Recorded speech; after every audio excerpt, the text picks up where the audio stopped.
The sun had barely risen over Hillsview Estate when the shrill screech of heavy machinery echoed across the quiet suburban street.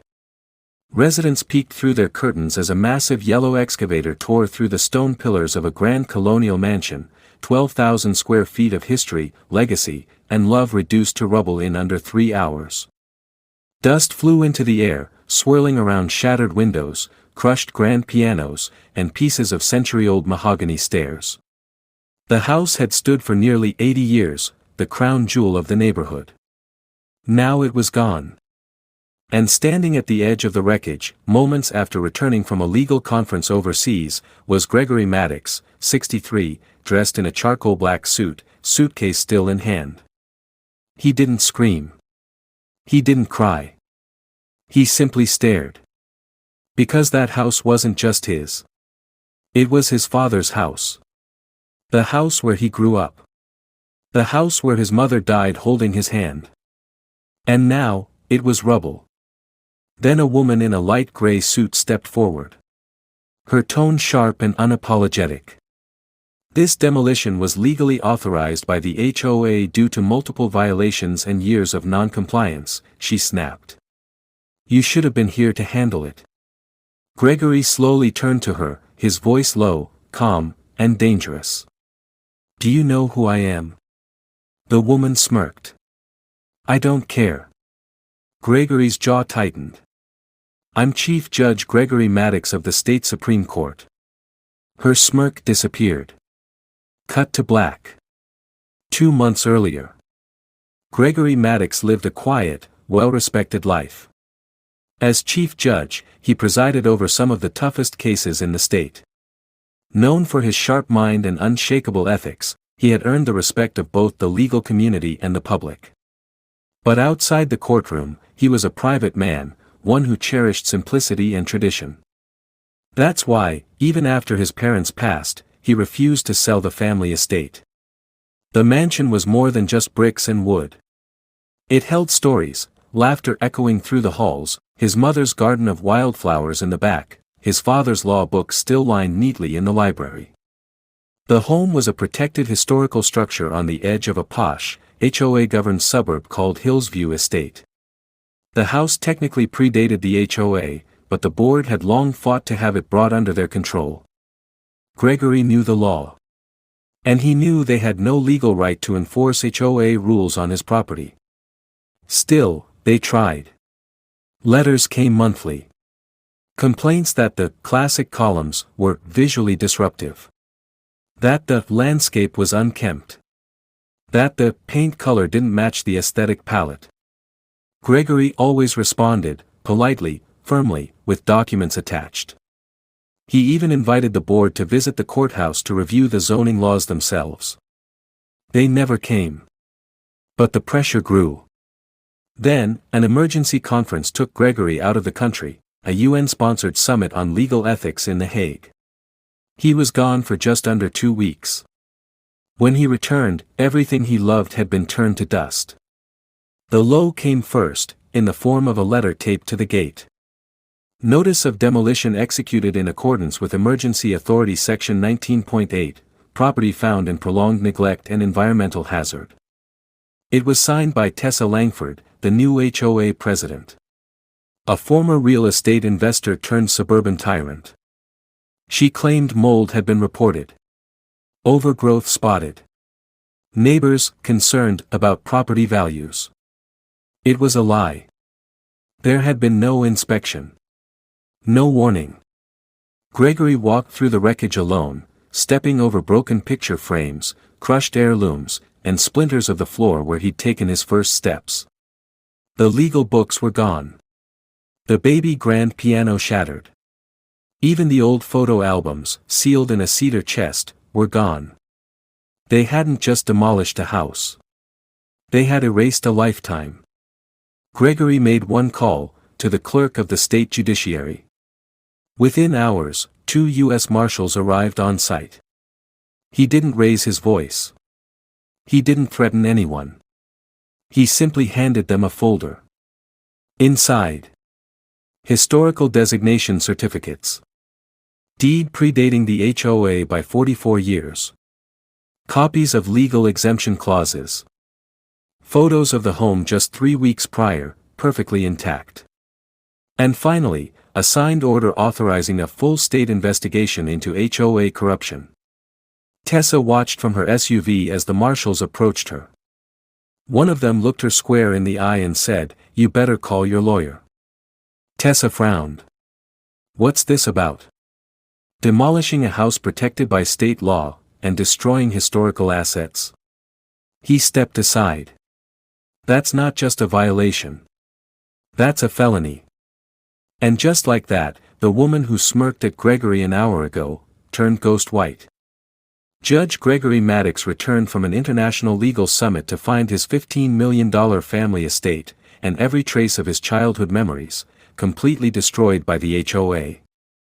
Believing he was just another absent homeowner, they authorized an illegal demolition. But they didn't know Gregory was the chief judge of the state Supreme Court. Now, the law is coming for them. The next morning, the gates of Hillsview Estate buzzed with tension. HOA board members scrambled behind closed doors while the once confident president, Tessa Langford, paced inside her pristine office, sweat forming beneath her designer collar. She had made a mistake. A big one. Her phone rang. It was Gregory's attorney, a man named Marcus Trent, known in legal circles as a velvet executioner, for his polite tone and brutal courtroom precision. "Ms. Langford," he said gently, "we're offering you one chance to settle this quietly. You will resign.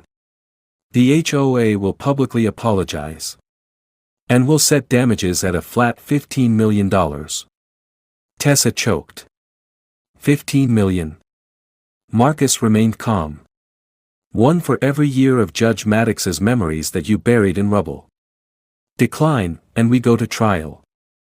And believe me, your career won't survive the discovery process." Before Tessa could respond, her office window filled with red and blue lights. 2 black SUVs pulled into the HOA parking lot. State investigators stepped out, along with a representative from the Historical Preservation Office, and a deputy attorney general. One by one, board members were escorted out. At the same time, in front of what was once Gregory's mansion, media vans gathered. News anchors recounted the story, dubbing it the Hillsview Massacre, when a HOA crossed the wrong judge. The public reaction was swift. Social media flooded with hashtags like #Justice for Judge Maddox, #HOA Abuse, and #Memory Wreckers. Veterans, lawyers, historians, and ordinary homeowners rallied behind Gregory. Inside a secret meeting room, the remaining HOA members huddled.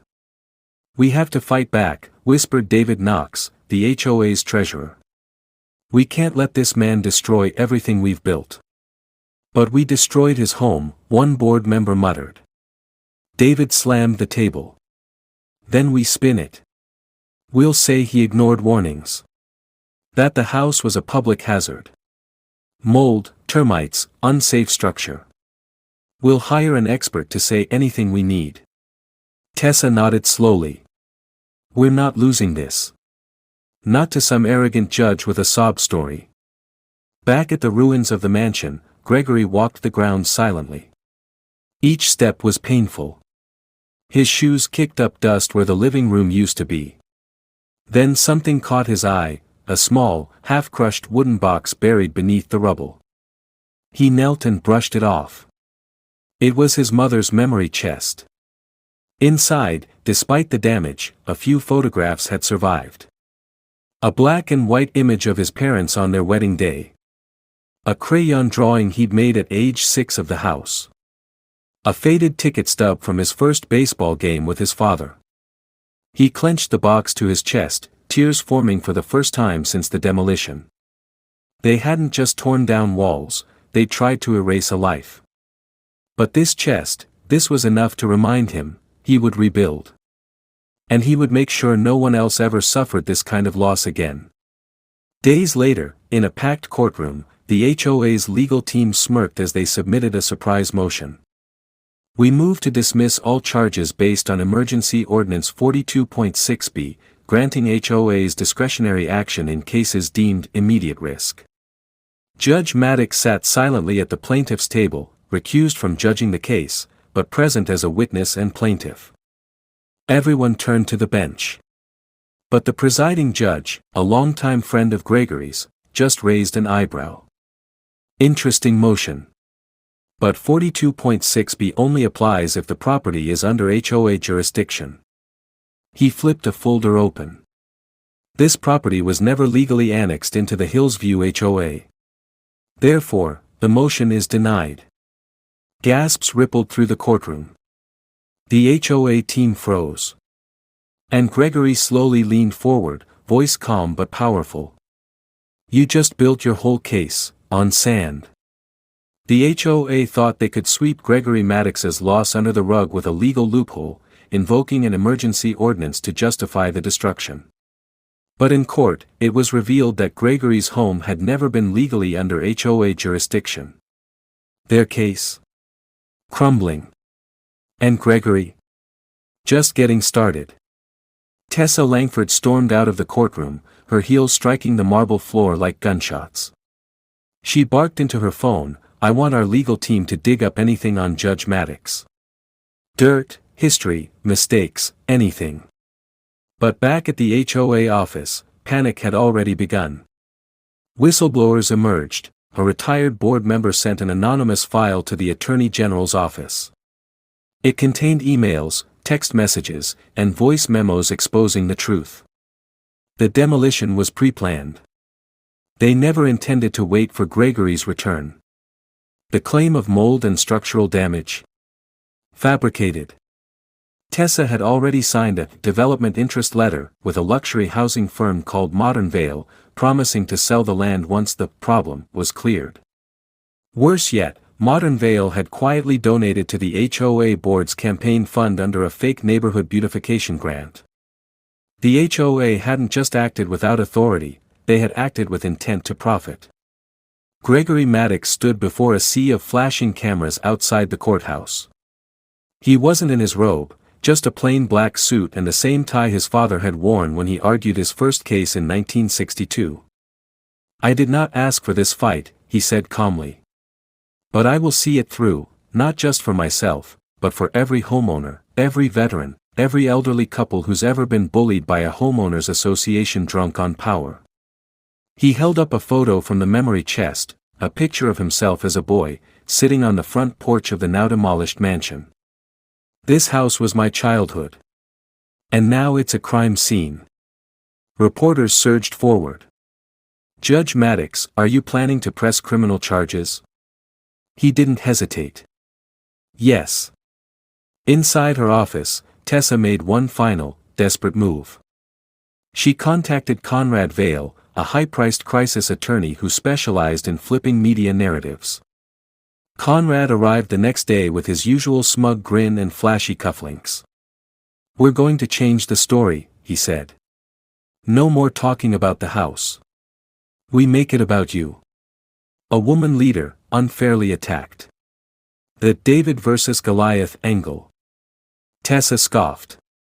He's not Goliath. Conrad smirked. He's a judge. In the public's eyes, that's the system.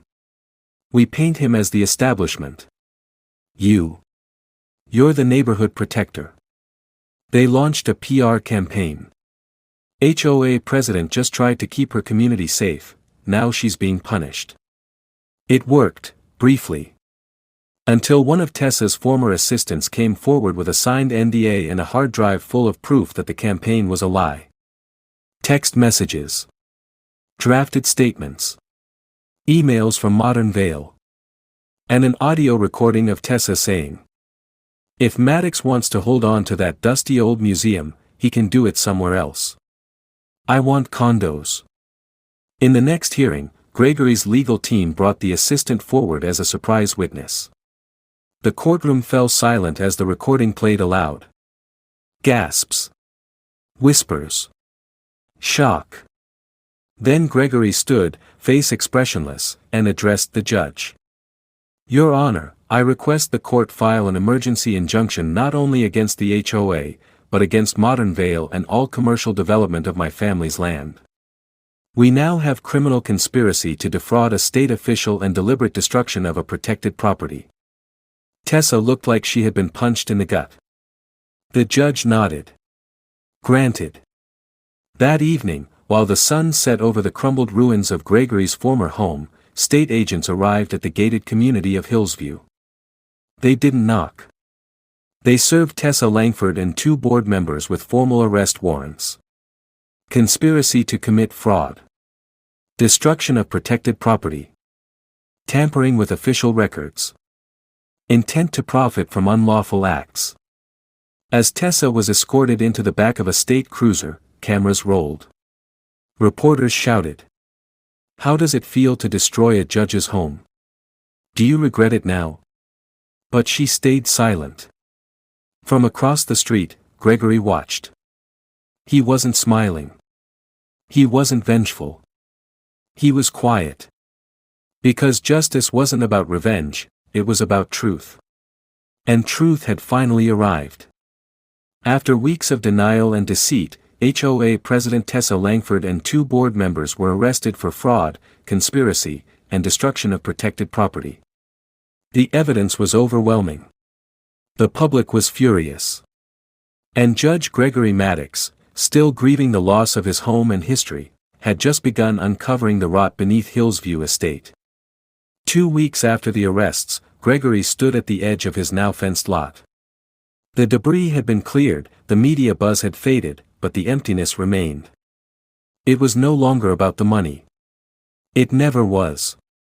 Gregory slowly stepped through the lot, pausing at the spot where the front porch had once stood, where he'd read books as a child, where his father had handed him his first gavel-shaped keychain after he graduated law school.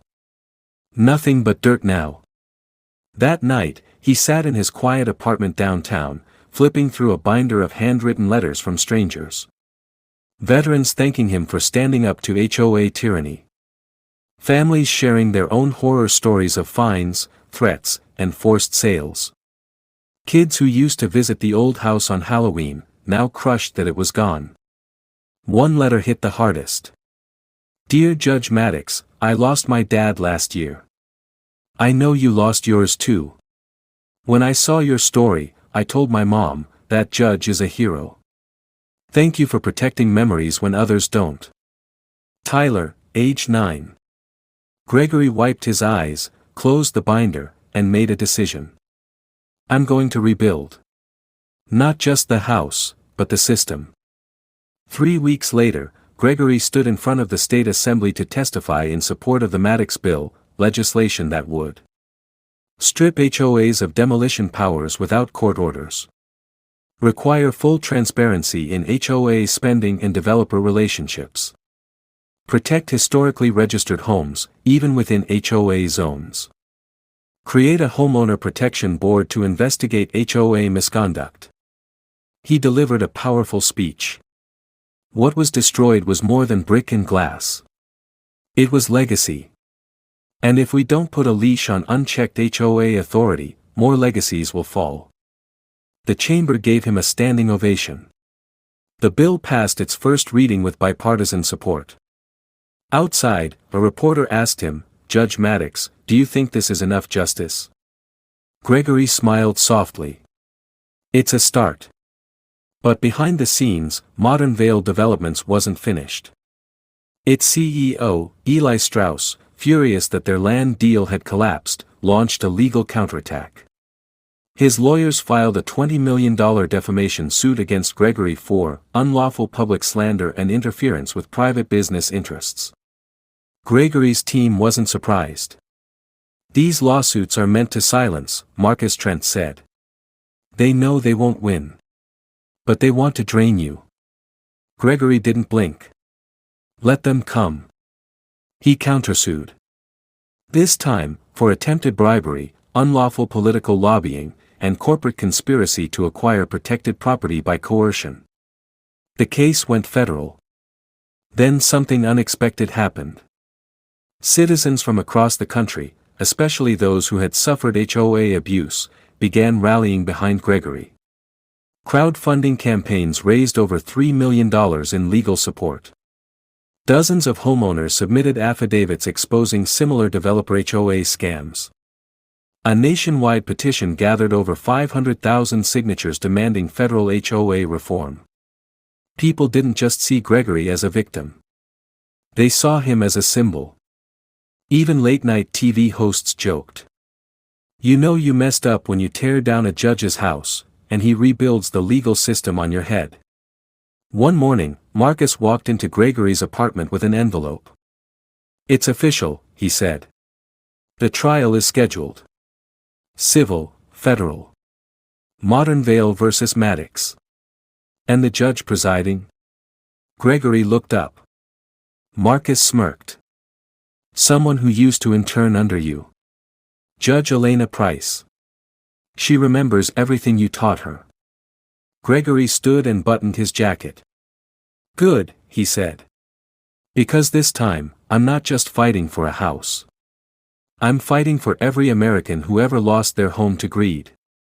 The screen fades to black as the gavel hits. With the HOA leaders behind bars and public support growing across the country, Judge Gregory Maddox prepared to face his final battle, a high-stakes federal lawsuit brought by the developer, Modernvale. But he wasn't just defending himself. He was now the face of a national movement demanding accountability from HOAs and developers alike.